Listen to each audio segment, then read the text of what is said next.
6 ways we can recognize deeper intimacy with God. How can we grow closer to understanding that God is with us, even when we can't see, hear, or even feel Him? Side note is, there's a purpose for me putting recognize a deeper intimacy rather than create. Despite being personally able to find a deeper sense of intimacy in God, God Himself never ceases to be intimate. Whenever we find, quote unquote, find Him, either for the first time or again, one must recognize that He never actually left us to begin with. So number 1 is, in terms of finding a deeper sense of intimacy with God, first of all, find an appreciation of reality. In order for God to meet you where you're at, you first must be willing to accept the reality of your circumstances, emotions, and relationships. This sense of acceptance is the only thing that creates gratefulness. You cannot be grateful for your circumstances if you're not living in the reality of them. So the question I have for you is, how can we properly allow God into our lives if we're not fully aware or accepting of the reality that we're living in? Number 2 is, find a daily or consistent sense of communication with God. Maintaining a regular conversation with God is vital for recognizing His presence. Things you can talk about can be maybe your experiences, the beauty of the day, any concerns or needs that you have, a desire to grow, intervention in the lives of others, or just anything in between tasks. For me, I find it more fulfilling to tell God something every 20 minutes rather than making a prayer or a morning task that I need to spend over 2 hours on. Just find some consistency, and I'm sure you'll be able to find a deeper sense of intimacy with God. Number 3 is, find true worship. My definition of worship is spiritually letting go of whatever you're holding on to in order to find wholeness in God.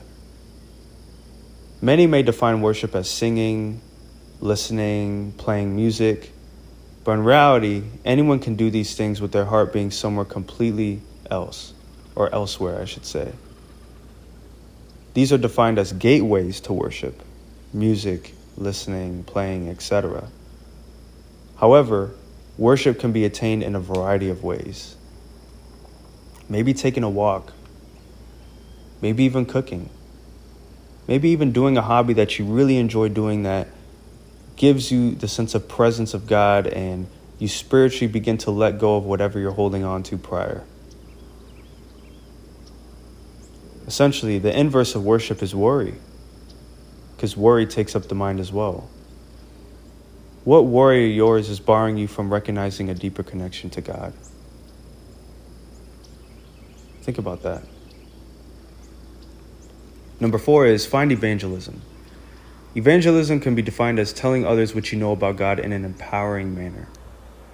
What you tell others, or when you tell others what you know, it's not because you know more than them. It's because you're willing to trust God that He's in control and that you can share your beliefs. Evangelism helps us recognize vulnerability, accountability, and patience, not just with humanity, but with God.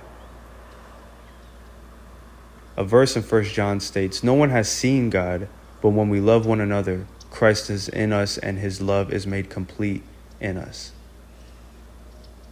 So find evangelism.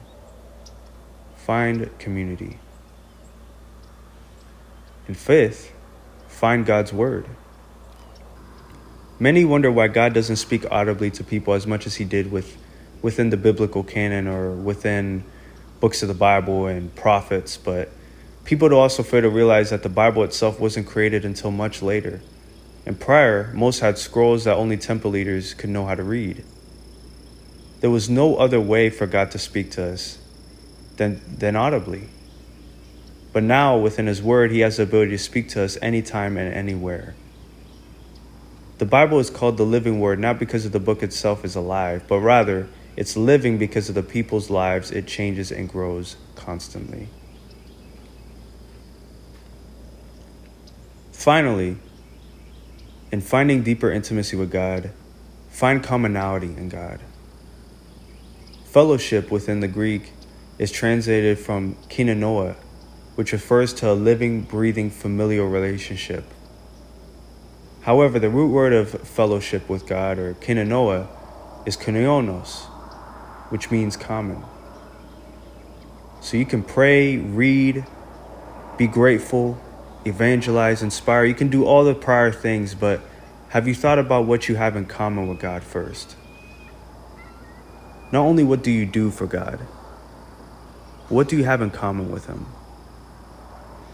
What are your motives? How do you process your shame? Are you afraid of making big changes?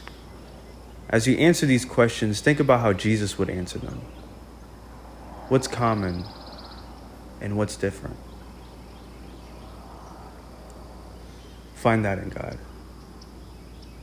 Find a deeper sense of intimacy with God. I hope this helps. God bless.